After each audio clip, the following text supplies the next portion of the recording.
Welcome to Harik Nash Story YouTube channel. Let's subscribe now.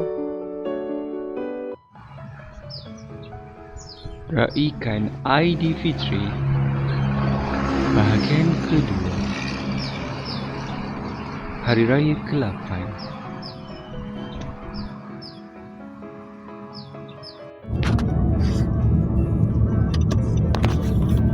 Mesti ada orang singgah.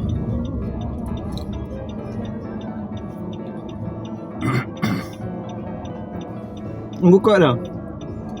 Semalam dah dia bersih. Dia masih bila dia potong rumput petang malam. Tu lah kata. Oh, tu tak habis mesin. Malah Tak apa ada. keluar ngomong kau lah dia. Mak. Bukan tu, tak ada mesin baru ni. Ke Alflora yang tu pindah? Ke dia?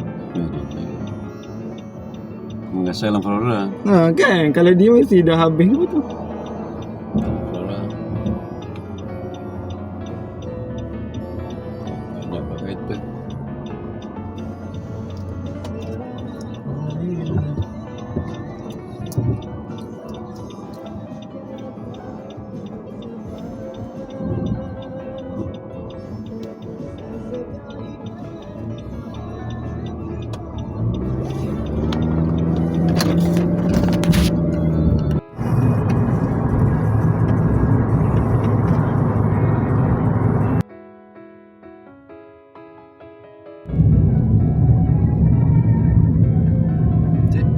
Hai, Assalamualaikum. Dah sampai dah di destinasi.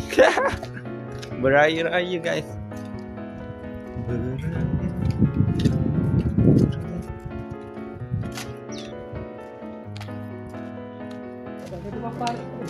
Entah.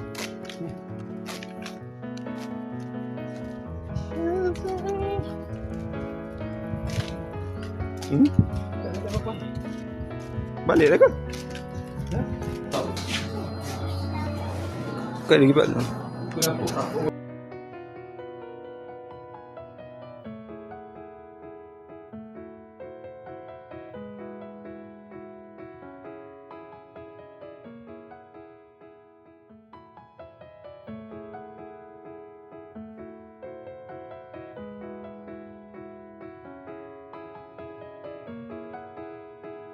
Ya. Ingatkan dia kenapa? Aku cari juga lah.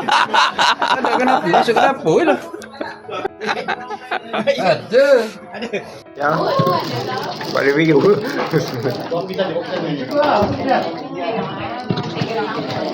Menu kita guys.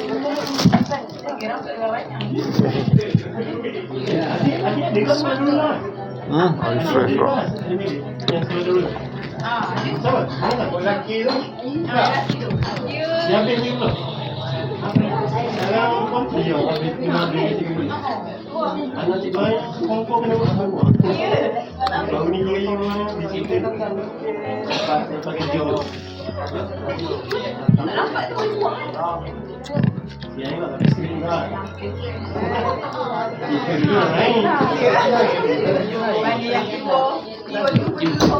Mbak udah sini? Dia nyanyinya. Sampai nak hujan.